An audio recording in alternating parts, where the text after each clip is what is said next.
Back to my channel. రైతులైతే పంట పండించడం ఉన్నది కానీ సరైన ధరనైతే నిర్ణయించుకోలేకపోతుందండి. ఇక రైతులు పంట పండించడాన్ని బీట్లకు తీసుకుపోయినాక కూడా ఇట్లా తక్కువ రేట్లు అయితే నిర్ధారించడం వ్యాపారాలు అయితే జరుగుతుంది.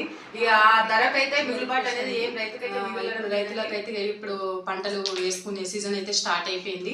మీరైతే నకిలీ విత్తనాలు అమ్మైతే రైతులను అయితే మోసం చేయకండి. 6 నెలలు రైతు కష్టం చేస్తేనే పంట పండడం అండి. ఇక విత్తనాలు నకిలీ ఇచ్చేసి ఆ పంటలు వండకపోవడం వల్ల కూడా చాలా రైతులు ఆత్మహత్యలు చేసుకుంటారు. డెవలప్ అయిపోతున్నారు కానీ రైతు జీవితం మాత్రం మారతలేదండి. ఇక వాళ్ళు ఏసీ రూమ్లలో వండుకుంటే ఎంతో డెవలప్ అయిపోతున్నారు కానీ రైతు ఈ వానకు దడిచి ఎండకి ఎండిన ధాన్యానికి రైతు సరైన ధర నిర్ణయించినప్పుడే ఈ దళారీ వ్యవస్థ అనేది అంత మారుతుందండి. రైతు జీవితం బాగుపడుతుందని చెప్పచ్చు.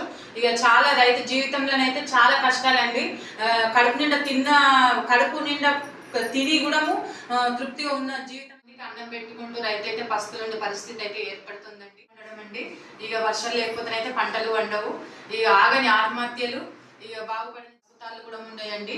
అదే రైతుల దగ్గర ధాన్యం కొనుగోలు ఉన్న వ్యాపారుల భార్యల మెడలనైతే 10 తులాలు 20 తులాల బంగారం అయితే 5 ఎకరాలు ఉన్న రైతే 10 ఎకరాలు ఉన్న రైతే 100 ఎకరాలు ఉన్న రైతేనండి.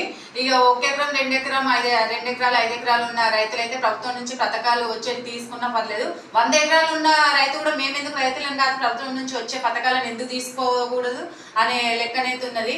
ఈ 1 ఎకరం 2 ఎకరాలు ఉన్న రైతులు ఎప్పుడు బాగుపడాలి, ఈ 100 ఎకరాలు ఉన్న వాళ్ళు ఎప్పుడు సరే మాకు వద్దండి ప్రభుత్వం పథకాలు వాళ్ళకి ఇచ్చేసేయండి, వాళ్ళకి కొద్దిగా రైతు ఎక్కడో ఉంటుండు. ఇక మధ్యలో వ్యాపారులు అయితే వాళ్ళు డెవలప్ అయిపోతారు. అంత దళారీ వ్యవస్థ అనేది మారినప్పుడు రైతుల ఆత్మహత్యలు ఆగేలాగా చూడాలంటే కొంచెం వాళ్ళకి ఏదైనా రకంగా హెల్ప్ చేయండి. ఇక 15,000 రూపాయలకు కొని వాళ్ళైతే 50-60 రూపాయలకి కిలో అమ్ముకున్నా కానీ వాళ్ళ దగ్గరనైతే పోయి కొంటుంటారు. ఇక వీళ్ళు 10 రూపాయలకి 20 రూపాయలకి కిలో ఇస్తామన్నా కానీ రైతుల దగ్గరికి అయితే వెనుక ముందు ఆడుతుంటారండి కొనడానికి. ఇక కొన్ని కాయలు ఇంకా ఎక్కువ, ఇక కొంచెం ఇంకో 10 రూపాయలు 5 రూపాయలు తక్కువ తీసుకో భిక్షం వేసుకుంటానైతే సహాయం చేస్తుంటారు. అదే రైతు మీకు అన్నం పెట్టే రైతుకు సహాయం చేయాలంటే వెనుక ముందు ఎక్కువపడి ఈ జనాలు అయితే మారరు.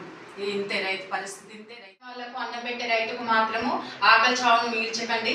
ప్లీజ్ వీడియో నచ్చిన మాత్రం సబ్స్క్రైబ్, లైక్, షేర్.